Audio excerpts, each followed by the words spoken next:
Hello दोस्तों, आज हम पढ़ेंगे अधूरी शादी का भाग नंबर 13। नेक्स्ट डे, युग माही को ढूंढते हुए उसके रूम में आया। माही, माही कहाँ हो? भाई तुम। माही, क्या हुआ युग, आप इस तरह चिल्ला क्यों रहे हैं? युग, माही, भाई को कल रिया और मेरे बारे में पता चल गया। माही चौंकते हुए बोली, क्या? युग, हाँ, उन्होंने हमें रेस्टोरेंट में देख लिया था। माही, ओह, तब तो वह बहुत गुस्सा कर रहे होंगे। युग, नहीं तो उन्होंने तो बस पूछा और मैंने सब कुछ सच सच बता दिया। पर एक बात मुझे समझ नहीं आ रहा कि वह तुम्हारे बारे में पूछ रहे थे। माही, पर मेरे बारे में क्यों? युग, हाँ, वो पूछ रहे थे कि मेरे और रिया के रिलेशन के बारे में तुम्हें पता है और इससे तुम खुश हो कि नहीं? माही, अब भला इसमें मेरे जानने और खुश होने की बात कहाँ से आ गई? युग, आपके भाई बिना बहुत अजीब हैं। रात में वह तो हमें भी कह रहे थे कि उन्हें हमसे कुछ बात करनी है, पता नहीं वो क्या बात करेंगे। हमें तो बहुत टेंशन हो रही है।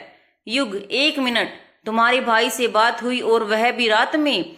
कहीं तुम दोनों में पैचअप तो नहीं हो गया? और अगर हो गया तो मुझे अभी तक क्यों नहीं बताई हो? जाओ, मैं तुमसे बहुत गुस्सा हूँ। माही, अरे अरे, आप गलत समझ रहे हैं। फिर उससे रात वाली बात बता दी तो युग ने उसे छेड़ते हुए कहा, ओह ओह, तो यह बात है।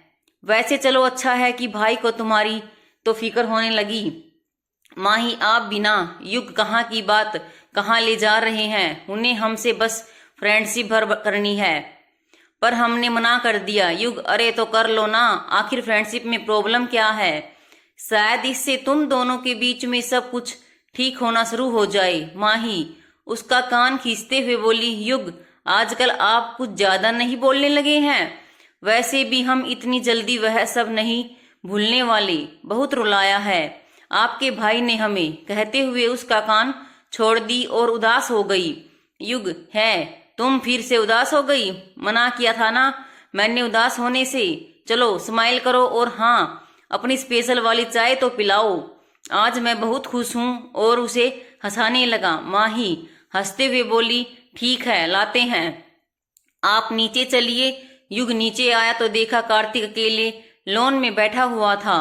तो उसने माही को आवाज दिया, माही, 3 कप चाय बनाना और लॉन में ही लेकर आ जाना। भाई भी वहीं पर है। माही किचन से बोली, ठीक है, लाते हैं। माही चाय का ट्रे लेकर बाहर आई तो देखा लॉन में ही दोनों भाई बैठे बातें कर रहे थे। माही चाय का ट्रे रखकर अपना चाय लेकर वहां से अंदर जाने लगी तो कार्तिक ने कहा, अंदर कहाँ जा रही हो? यहीं हम लोगों के साथ बैठकर चाय पियो। माही वहीं युग के बगल में झूले पर बैठ गई। कार्तिक ने माही की ओर देखा। वह अपना चाय पीते हुए अपने फोन से खेल रही थी। कार्तिक उसे बड़े गौर से देखने लगा। यह देखकर युग फोन का बहाना कर उठकर वहां से चला गया। कार्तिक उसे देखते हुए सोच रहा था, बिल्कुल सिंपल एंड इनोसेंट। इतनी सादगी में भी कोई कैसे इतनी सुंदर लग सकती है? उस पर से उसकी खुले हुए लंबे बाल उसकी सुंदरता को और भी बढ़ा रहे थे। कार्तिक कितने दिनों के बाद बड़े गौर से आज उसे देख रहा था। इससे उसके दिल को सुकून सा मिल रहा था। उसे 3 साल पहले का वह दिन याद आ रहा था जब एयरपोर्ट से वापस अपना सामान लेने घर आया था। उसका कुछ सामान छूट गया था, या कहें कि उसने जानबूझकर छोड़ दिया था। उस रोज भी अपनी बालकनी से छुपकर वह इसी तरह उसे बड़े गौर से देख रहा था। उसी को एक नजर देखने के लिए तो वह अपना सामान लेने के बहाने घर वापस आया था। उस रोज भी वह यही से झूले पर बैठी बेपरवाह सी अपने मोबाइल में गुम थी। थोड़ी थोड़ी देर में वह अपना सर उठाकर इधर उधर देख लेती थी, शायद किसी को ढूंढ रही थी। कहीं ना कहीं वह भी माही को पसंद करने लगा था। हर बार छुट्टियों में जब वह घर आता तो युग उसे अपने और माही के फोटोज दिखाता और वह चुपके से माही की कुछ तस्वीरें अपने पास छुपाकर रख लेता था। यह इत्तेफाक ही था कि मन ही मन वह भी माही को पसंद करता था। लेकिन जब वह युग द्वारा माही को प्रपोज वाली बात मोम को बताते हुए सुना तो उसने अपने आप को रोक लिया। वह अपने भाई से बहुत प्यार करता था। फिर भी जब उस दिन युग ने बताया कि आज माही आने वाली है, तो वह उसे एक बार देखने के लिए लोभ में को छोड़ न सका और जानबूझकर अपना पासपोर्ट टेबल पर ही छोड़कर चला गया। इधर कार्तिक अपने ही ख्यालों में गुम हो मुस्कुरा रहा था। उधर माही ने भी महसूस किया कि कोई उसे घूर रहा है। उसने सर उठाकर देखा तो पाया कि कार्तिक मुस्कुराते हुए उसे ही घूरे जा रहा था। कैसा अजीब बंदा है, कैसे हमें घूरे जा रहा है तो मेरा पति हमारा पर खुद तो को हमें अपनी पत्नी मानने से इनकार कर दिया, और देखो अब हमें ऐसे घूरे जा रहा है जैसे कभी किसी लड़की को देखा ही नहीं हो। कहीं कोई ऐसी वैसी हरकत तो नहीं करेगा या यह युग का बच्चा भी ना जाने कहाँ चला गया। फिर खुद के ही सोच पर मुस्कुराते हुए अपने मन में बोली, ऐसे कैसे ऐसी वैसी हरकत कर देंगे, तो इन्हें तो हमें इंटरेस्ट भी नहीं है, और अगर करने की कोशिश भी किया तो हम हलवा है क्या, सारे दांत तोड़कर हाथ में रख देंगे, ऐसे थोड़े ही छोड़ देंगे। एटीट्यूड केवल इनमें ही नहीं हम में भी किसी से कम नहीं है, ऐसे थोड़े ही जाने देंगे। जरा कुछ करने की हिम्मत तो करके देखे, पता चल जाएगा हम क्या हैं। वह उठकर वहां से जाने लगी तो कार्तिक ने आवाज देकर उसे रोकते हुए कहा, माही बैठो, मुझे तुमसे कुछ बात करनी है। माही बैठते हुए बोली, जी कहिए। कार्तिक, तुम युग और रिया के बारे में जानती हो? माही, हाँ तो। कार्तिक, कब से? माही, तब से जब युग ने पहली बार रिया को देखा था। उसे समझ नहीं आ रहा था कि कार्तिक उससे यह सब क्यों पूछ रहा है। कार्तिक, तो इससे तुम्हें कोई प्रॉब्लम नहीं है? माही, इससे भला हमें क्या प्रॉब्लम हो गया? कार्तिक को अभी भी कुछ डाउट था। Are you sure? माही को अब कुछ अजीब लगा। अचानक उसे ख्याल आया। वह बोली, वेट, कहीं आप हमारे और युग की दोस्ती को गलत नजरिए से तो नहीं देख रहे हैं? कार्तिक नजरें नीचे किए हुए चुप रहा। माही उसे चुप देखकर गुस्से से चिल्ला उठा, अरे अब क्यों चुप है? कुछ तो बोलिए, कुछ बोल क्यों नहीं रहे हैं कि आपने हमारे और युग के बारे में क्या सोचा? कार्तिक क्या बोलता, उसे अब बहुत बुरा लग रहा था कि उसने कितनी बड़ी गलतफहमी पाल रखी थी।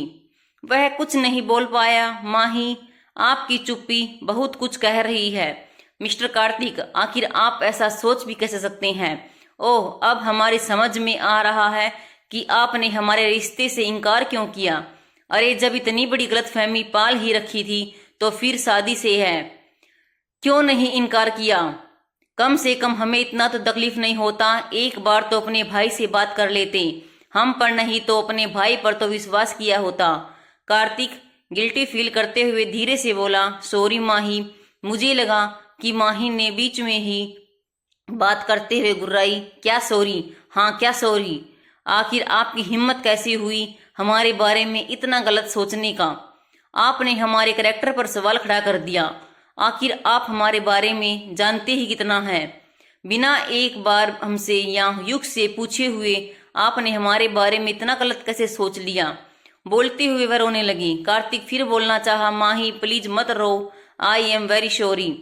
माही रोते हुए बोली, आपने बहुत गलत सोचा। इनफैक्ट आपने हमारी जिंदगी को भी मजाक बना दिया। जब इतना गलत हमारे बारे में सोच ही रखा था तो फिर क्यों शादी की हमसे? उसी समय क्यों नहीं मना कर दिया? कभी सोचा है आपने कि युग को यह पता चलेगा तो उसे कितना बुरा लगेगा कि उसका खुद का भाई इसके बारे में क्या क्या सोचता है? इतना कहकर वह वहां से जाने लगी तो कार्तिक ने उसे रोकना चाहा तो वह चिल्लाकर बोली, नो, कोशिश भी मत कीजिएगा अब हमसे बात करने का। हमें नहीं पता था कि आपकी सोच इतनी घटिया है। आपको राखी के पवित्र बंधन पर भी विश्वास नहीं है।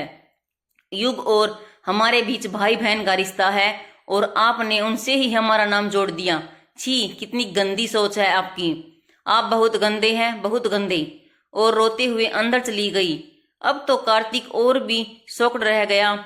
उसे सच में नहीं पता था इस बारे में कि युग को राखी बंधवाने वाली उसकी दोस्त माही ही है। उसे केवल इतना पता था कि युग की कोई दोस्त ही उसे राखी बांधती है। कितनी बड़ी गलती हो गई मुझसे।